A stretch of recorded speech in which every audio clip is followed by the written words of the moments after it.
안녕하십니까, 야훼 샬롬. 오늘도 야훼 아버지와 그의 아들 메시아 엠마누아로 인해 안식을 누리고 있습니까? 한 가지 말씀드릴 것이 있는데, 이 영상을 보면서 어떤 분들은 이것도 이교도 저것도 이교도에서 왔다고 하네 라고 생각하시는 분이 있을 수도 있습니다. 그런데 애석하게도 구약에서부터 신약에 이르기까지 대부분 이교도의 문화를 차용하거나 이교도의 문화를 흡수하여 자신들만의 문화로 받아들여 기록한 내용, 혹은 메시아 엠마누아의 신성을 강조하기 위해 사실과 다르게 짜맞춘 내용들이 많습니다. 이 부분을 꼭 참고하시기 바랍니다. 성경에 이교도 문화가 많이 있어서 야훼 아버지가 기뻐하지 않는 것은 반드시 바꿔야 하지만, 야훼 아버지와 그의 아들 메시아 엠마누아의 존재 자체는 매우 존귀하다는 것을 다시 한번 언급합니다. 오늘은 히브리서와 엠마누아의 피와 관련된 주제로 야훼 아버지가 알려주신 것 안에서 설명드리겠습니다. 야훼의 아들 메시아 엠마누아라는 영상에서도 초반에 잠깐 언급을 했었지만, 인류 문명이 시작되기 훨씬 전에는 모든 자연 만물에 신이 깃들여져 있다고 여겨서 부족들의 잔치나 좋은 일이 있거나 사냥을 해서 짐승을 잡아왔을 때 하늘, 땅, 바다, 산, 돌을 향해 머리를 숙이고 숭배하였으며, 또 그 잡은 짐승의 제일 맛있는 부위의 고기, 즉 간, 신장, 심장, 허파 등을 바쳤습니다. 시간이 흘러 문명이 시작되기 전에는 자연 만물과 더불어 짐승들을 신으로 여기는 시대가 도래합니다.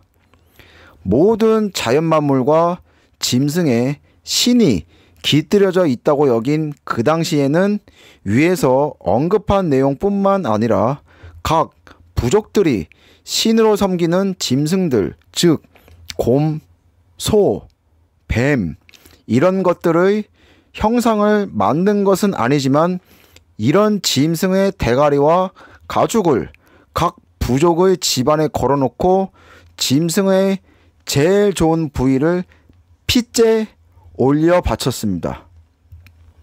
이 모든 시대의 개념은 피를 통해 자연 만물과 짐승에 깃들여져 있는 신들이 이 핏째 바친 고기를 흠량하였다, 제물을 받았다라고 여겼습니다.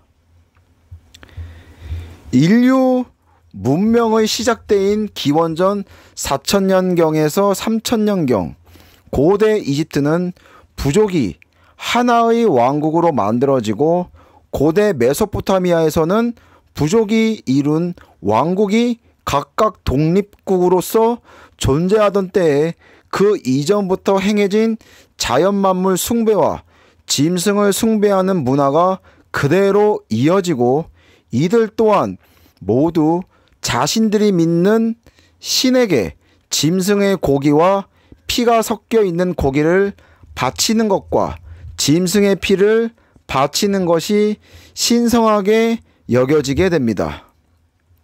이때는 짐승의 피로 인해 자신들이 믿는 신들이 부활 또는 환생한다고 여겼을 뿐만 아니라, 이 피가 자신들이 믿는 신들의 분노를 잠잠케 할 수 있다고 여기게 됩니다. 이와 더불어 짐승의 고기와 피가 섞인 고기 또는 짐승의 피를 바친 자들은 신에게 죄를 용서받는다고 여기게 됩니다. 시간이 흘러 우리가 흔히 모세라고 말하는 모트가 있던 때, 약 기원전 2000년경에서 1000년경, 히브리인들 또한 짐승의 피를 바치면 짐승의 피를 바친 자들은 신에게 죄의 용서를 받을 뿐 아니라 신의 분노도 잠재울 수 있다고 여겼고, 피 자체를 신과의 연합이라고 생각하게 됩니다. 즉 짐승의 피로 인해 신과 내가 하나가 되었다라는 생각을 하게 됩니다. 그리고 이 피를 굉장히 신성시하였으며 피에 생명이 있다고 여기게 됩니다.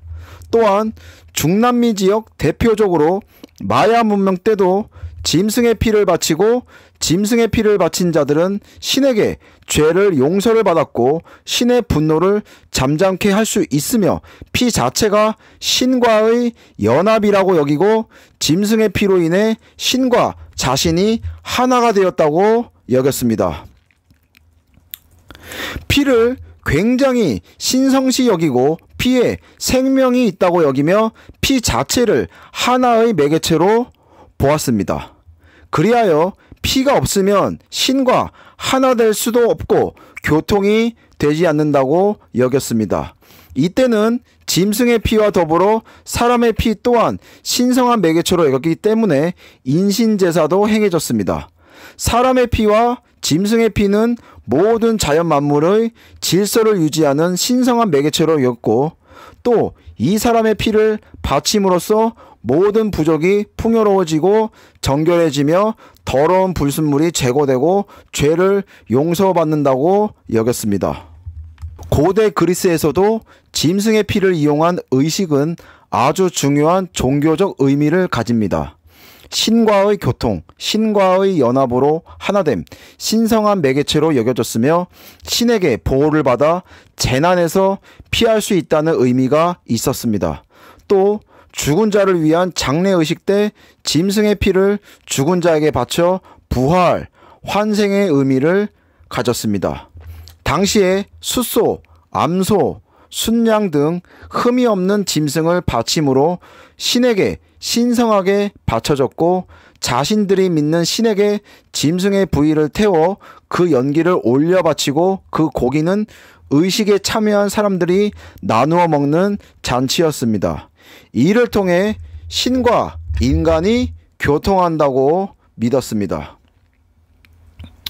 고대 그리스와 마찬가지로 고대 로마에서도 짐승의 피는 자신들이 믿는 신들에게 바치는 중요한 의식으로서 거의 비슷한 의미를 가지고 있었습니다. 이들 또한 신들과의 교통을 중요하게 여겼으며 피 자체는 생명이라고 여겼습니다. 이 동물의 희생으로 신의 분노를 잠재우고 죄를 용서받으며 제사장을 통해 신의 뜻을 알고자 하였습니다. 피를 신성한 매개체로 여기고 이 피를 통해 정결해진다고 여기기도 하였습니다. 고대 그리스 시대에는 다양한 신들을 섬기게 됩니다. 고대 그리스에서 신에게 의식을 행할 때 짐승의 피를 바쳤다고 말씀드렸습니다. 여기에서 유독 짐승의 피가 능력을 나타낸다고 생각하여 소를 잡아서 소의 고기와 소의 피를 신에게 바치면 그를 섬기는 제사장들은 그 피의 능력으로 신이 가지고 있는 능력이 나에게 부여되었다고 생각하였습니다. 이것과 더불어 포도주가 신의 피로 상징되기 시작합니다. 그리스 신화에 나오는 인물들 아시죠? 디오니소스 아십니까? 이런 신화적 인물들의 비극적인 서사를 만들어 믿고 받아들이며 형상을 만들어 섬기고 의식을 치렀기 때문에 이 또한 하나의 종교였습니다.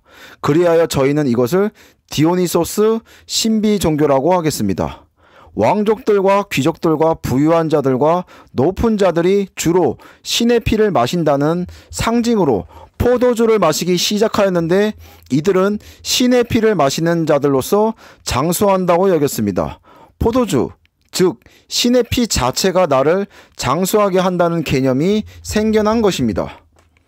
추후 고대 로마 시대에서도 고대 그리스와 마찬가지로 포도주를 신의 피라고 신성시 여겼으며 이때는 자기들이 믿는 신에게 의식을 치를 때 신의 피의 상징인 포도주도 같이 바쳤습니다. 성경을 읽어보시면 알 수 있겠지만 구약 성경에서도 포도주와 곡주가 나옵니다. 그런데 구약에서는 포도주를 마신다고 해서 신의 피를 마시는 것이기에 장수한다는 내용은 없습니다. 그럼 구약에도 없는 내용이 왜 갑자기 신약에서 바울 서신을 통해 엠마누아의 피가 강조되고 엠마누아의 피로 영생을 얻는다고 표현되어 있을까요? 이 내용을 언급하려면 스데반을 빼놓을 수 없습니다.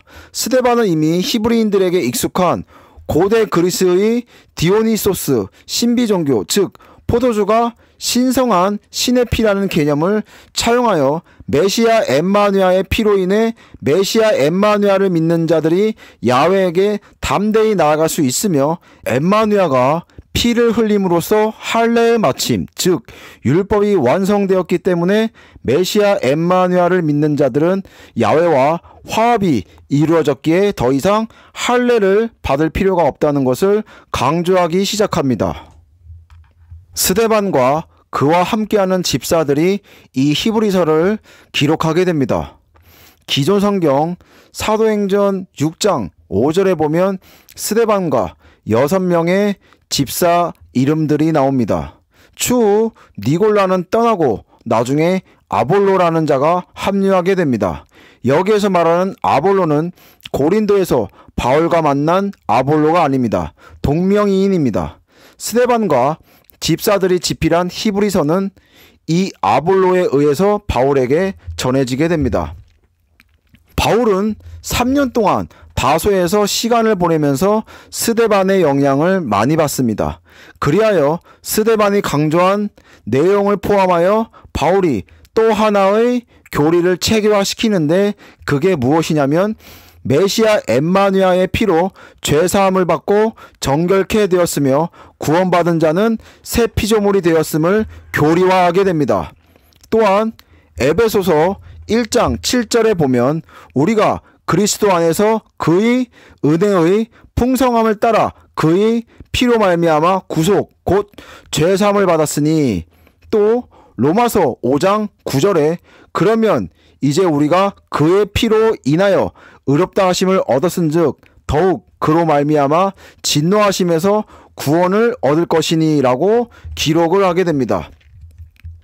그럼 스데반은 왜 고대 그리스의 디오니소스 신비 종교를 차용하였으며 왜 바울은 이것을 받아들였나?